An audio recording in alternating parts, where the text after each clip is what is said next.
विधि 22 साल की नवयुवती थी, जिसका अपनी दादी के अलावा दुनिया में कोई नहीं था। अचानक एक दिन दादी की मौत हो गई। विधि अब दुनिया में बिल्कुल अकेली रह गई थी। उसके बॉयफ्रेंड सनी के अलावा अब उसका इस दुनिया में कोई सहारा नहीं था। एक दिन विधि दादी की अलमारी खोलती है, जिसमें उसे एक पुरानी बैंक की पासबुक और लॉकर की चाबी मिलती है। विधि बहुत हैरान हो जाती है। वो जानती थी दादी कितनी मुश्किलों से घर चला रही थी। फिर ऐसे में उनके पास से मिली ये लॉकर की चाबी देखकर विधि के मन में सवालों की झड़ी लग गई थी। ऐसा क्या है उस लॉकर में जिसके बारे में दादी ने उसे आज तक नहीं बताया? सवाल बहुत सारे थे जिनका जवाब ढूंढना था। दादी की डेथ सर्टिफिकेट लेकर जब वो बैंक पहुंची तो उसे दादी की लॉकर का एक्सेस मिल गया। उत्सुकतावश उसने लॉकर खोला तो उसमें सिर्फ उसे कुछ कागज दिखाई दिए। विधि कागज लेकर घर लौट आई। उन कागजों के मुताबिक मंथनपुर में एक बड़ी हवेली दादी के नाम थी। इतनी बड़ी हवेली है दादी के पास और हम सालों से इस 2 कमरे के किराए के मकान में जी रहे हैं। ऐसा क्यों किया दादी ने? खैर जो भी बात हो, अब तो ये हवेली मेरी है। मैं कल ही मंथनपुर के लिए निकलती हूँ। अगले ही दिन वो मंथनपुर के लिए निकल गई थी। बड़ी अजीबोगरीब सी जगह थी ये। मेन रोड से हवेली की तरफ जाने वाली सड़क बिल्कुल सुनसान थी। गाड़ी तो क्या, पैदल चलता हुआ भी कोई इंसान नहीं दिख रहा था।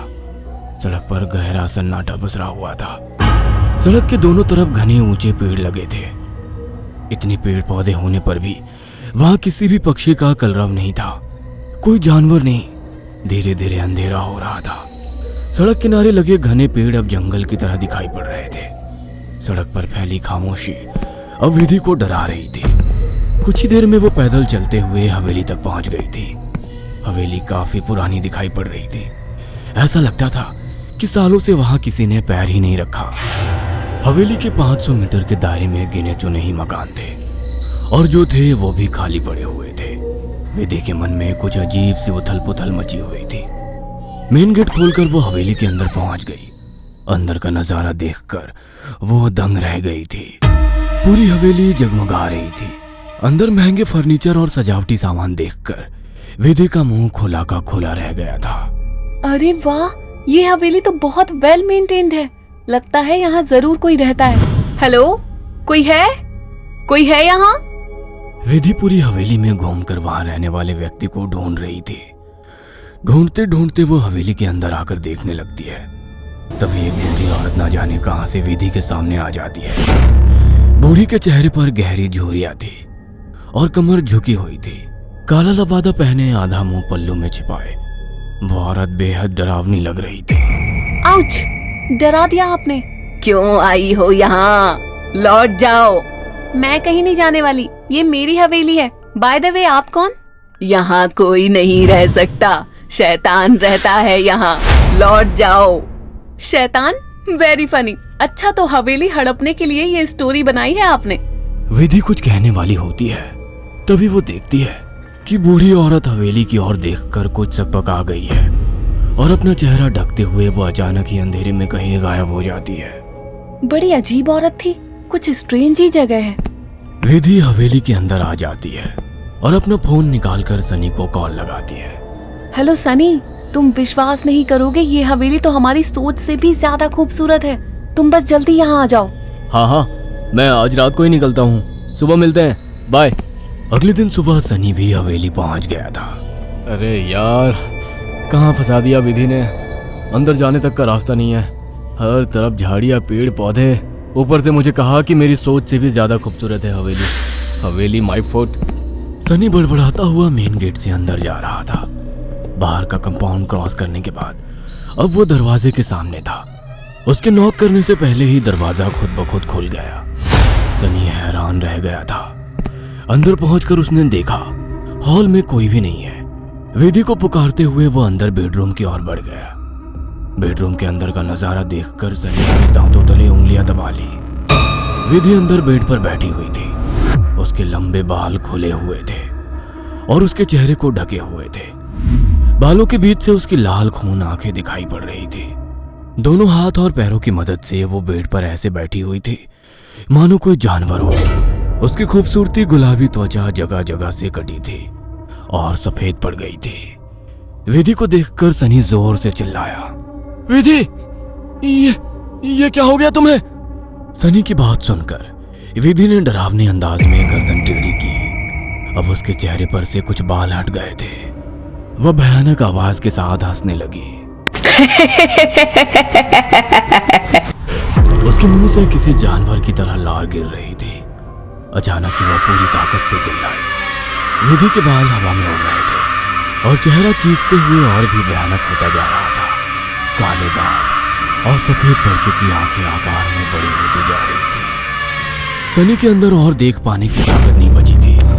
अपनी पूरी ताकत लगाकर वो कमरे से बाहर की तरफ भागा।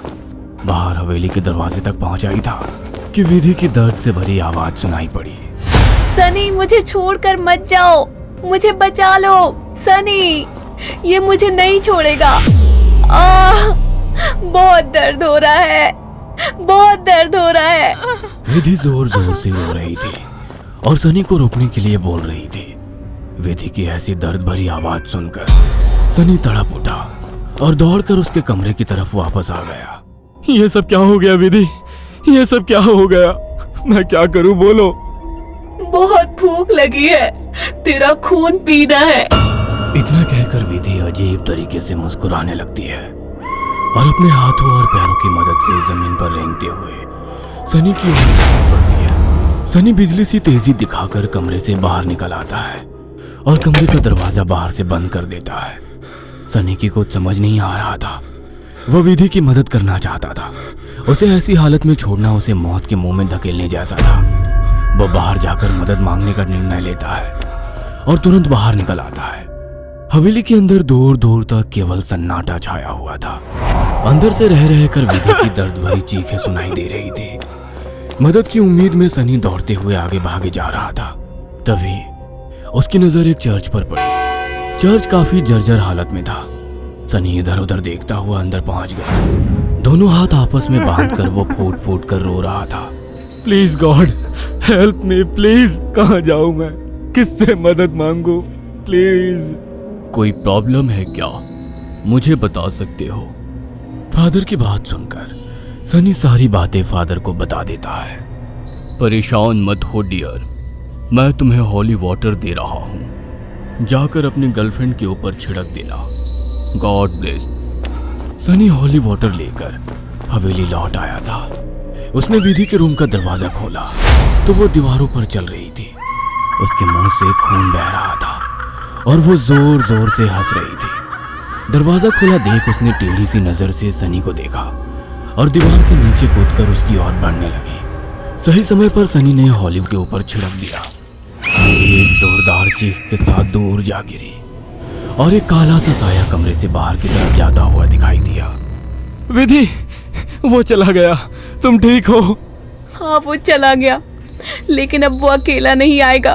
वो बुढ़िया सही कहती थी, ये घर नहीं शैतान का बसेरा है। यहाँ एक नहीं 5 शैतानी ताकत है। जल्दी चलो विधि, हम यहाँ से दूर निकल जाएंगे। सनी विधि को सहारा देकर ले जाने लगता है।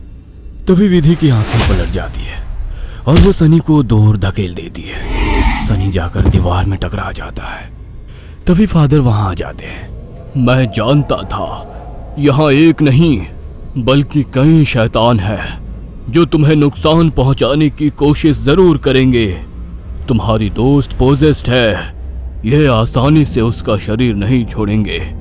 मुझे ही कुछ करना होगा। फादर हॉली वाटर को विधि पर छिड़कते हैं जिससे कुछ पल के लिए शैतान कमजोर हो जाता है। उसी समय वे दोनों उसे बेड से बांध देते हैं। उसके बाद फादर प्रेयर बोलने लगते हैं और वाटर की कुछ बूंदें उसके ऊपर गिराने लगते हैं। विधि पूरी ताकत लगाकर चीख रही थी। फिर कुछ देर बाद अचानक उसने चीखना बंद कर दिया। भयंकर सी आवाज में उसने कहा, ये मेरा शिकार है, तुझे क्या लगता है इसे बचा लेगा? इसके बाद विधि ने झटके से अपने दोनों हाथों पर बंधी रस्सी को खींचकर तोड़ दिया और अपने हाथों और पैरों को उल्टी दिशा में मोड़ने लगी। कट कट की आवाज के साथ उसकी हड्डियों के टूटने की आवाज आ रही थी। विधि की दिल को चीरती चीखों को सुनकर सनी की आंखों से भी आंसू बह रहे थे। फादर ने वाटर छिड़कते हुए विधि के चारों ओर एक गोला बना दिया। अब वो उस गोले से बाहर नहीं आ पा रही थी। फादर लगातार प्रेयर कर रहे थे।